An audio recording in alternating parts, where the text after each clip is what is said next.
we've just ticked over 20,000 subscribers. So thanks to you guys. Look, it's quite unbelievable really that my channel reached this big. Really happy and really appreciate the support and the love from you guys. Anyway, we've got some sheep too. Check them out. So in today's video, it's always going to be as practical as always. So I'm going to show you how I made the paddock fence for the sheep. Okay, so the first thing you do is obviously figure out where you want your paddock to be. So for the post, we've picked these railway iron, which is obviously tougher than nails. So we're going to start by using this auger drill to drill a hole. Just word of caution, if you don't have the handle, this is a technique that I normally do, just put it against my knee, so it saves me twisting my wrist. Then we bring in the big guns. We bring in the tractor to insert the railway iron into the ground, and slowly but surely we put it in and make some adjustments as we go. Make sure the post is level using a leveler. These bags of concrete, what I use, they're a quick set, also rapid set, pre-mixed concrete. You just add water and they set pretty quickly. So they're perfect for small jobs like these. So we pour concrete into the hole that we've dug for this post. And pro tip, make sure to remove any air bubbles by poking the wet concrete. Make sure all those air bubbles or air gaps are eliminated. Then we do the same process on the other post next to the boundary fence. Just with the post, obviously when you pull your fence to one side, you can imagine the post is going to lean to that side, tend to lean on that side. So apart from putting it deep enough on the ground and concreting it down, normally you put a brace, what's called a brace. So if you come over, and I'll show you this. So this is the brace.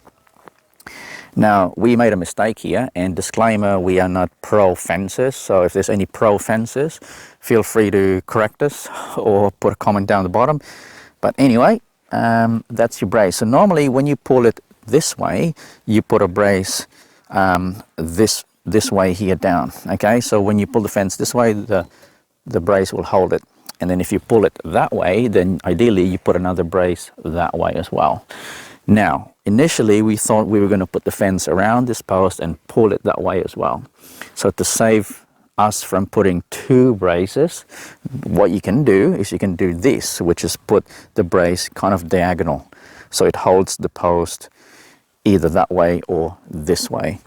The problem with that is we decided we were not going to put the fence this way because we're going to put a gate. So we should have put that brace over here. So when we open the gate, that brace is not on the way when you drive in. But lucky, we've got a big gate and we can still drive through with a trailer or a tractor. And we were too lazy to redo the whole thing because I already concreted it down. That was actually my fault. So don't do that. Then we dig a small hole for the brace. And what I'm doing here is I'm halving a star picket, and I'm using the star picket, putting it into the ground right in front of the brace. So when the post pushes the brace doesn't move further back. And I'll show you in a better angle from this other post. When I put the brace in, you can see me put the star picket. And in this next image, you clearly see it once it's into the ground. Concrete on the brace, and here's the star picket holding the brace in place. More concrete. Now I'm going to show you a trick, and if you notice, with this brace we didn't concrete it down onto the ground. If you want to avoid digging more holes and concreting it down, what you do is you get, if you look down here, there is a plain fencing wire that you feed through the bottom of the brace, however way you drill a hole and feed the fencing wire through, loop it around, go around here and loop it around the bottom of your post, around at least twice, no more than 2 times. Loop into the hole, loop again, and if you look here, we just put a gripple. So as you tighten these wires, you can imagine the bottom of the post is being pulled towards the bottom of the brace, okay? And because we've held this brace in place in the middle of the post, you can imagine that what it's doing is, that's the post, that's the brace, we're pulling it down here at the bottom and we're hinging it here. So it's pulling against itself, which then saves you from actually concreting it down. It's pretty smart, pretty cheap, pretty easy. Okay, so this one is a wire spinner. So when you buy fencing wire, it comes in a roll. So what you do is you unpin this, remove the top ring, put the roll in here, put it all together, and basically all it is so that you can feed the wire through it. So you can either lay it on the ground or put it on a mount on a vehicle or something, and then as you need wire, you just walk with it and it spins, and you can feed fencing wire from it. That's all there is.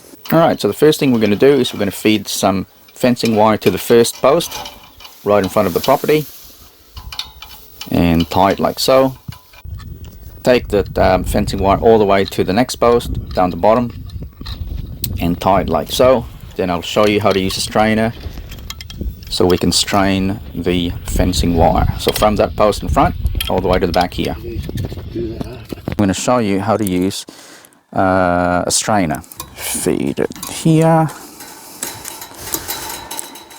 Okay. Okay, wait. Okay, wait. Okay, hang on a minute. You know what? I don't know. Okay. I got this. I got this. Now we're talking. Here we go. Okay. So that's how you do it. So anchor it this way. Chain there. Go forward. Lock it in. And here it is. We walk it up the chain to tension the fencing wire.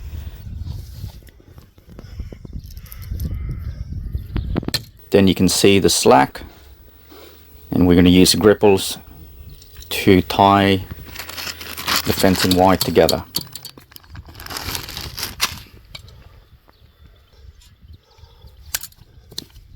And I'll show you what's called a gripple. So that's a gripple, and what it does is you can feed fencing wire one way, there's an arrow, one way and not the other way. So as soon as you feed it in, it's like a cable tie or a zip tie. As soon as you feed it through, you can't remove it really. Same with this. So when you cut the wire, feed it one way this way, one way that way, and the only thing you can do is pull them together and tighten the cable, hence it's tight. That's your gripple. In the wire goes into the gripple, and tension it more, remove the slack again, and when you let go of the strainer, we've got a tight fencing wire all the way up to the front of the fence. So the next thing is to actually lay out the actual fence. So going back to the post right in front of the property, we tie one end of the fence, just wrap it around the post, and then we roll. Wow, that was pretty lame, wasn't it? And then we cut the fence to whatever length we think is needed and wrap it around the second post. Now we're going to use a strainer and hold the top of the fence to strain it against the post. Take out all the slack so you can see. Then while the strainer is tensioning it, we just manually wrap the fencing wire around the second post.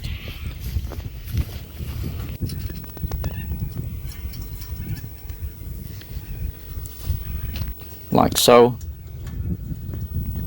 You could have had it done too short, wouldn't it? Once it's done, we're going to do the same on the bottom of the fence. You're going to tension the bottom of the fence, and we're going to manually wrap it around the post. And here's another video of how we use the strainer. Walk it up the chain, tension it. The strainers ain't helping us, no. No, they're not cooperating, are they? No.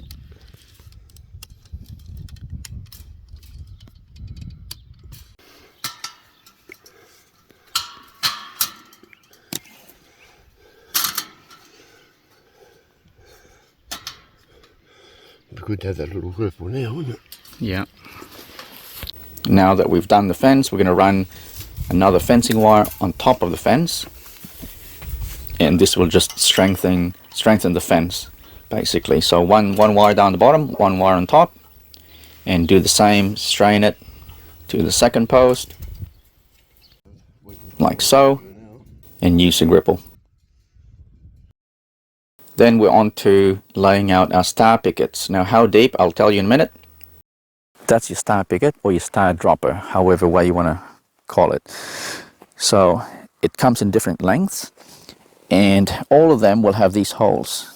Okay, so the bottom hole, which is towards the bottom, is kind of a guide so that when you drive it down the ground, what you normally do is the first hole or the last hole, whichever way you want to do it, you leave a gap about 1 inch or 2 off the ground. So that's where you feed the first fencing wire that you put through it.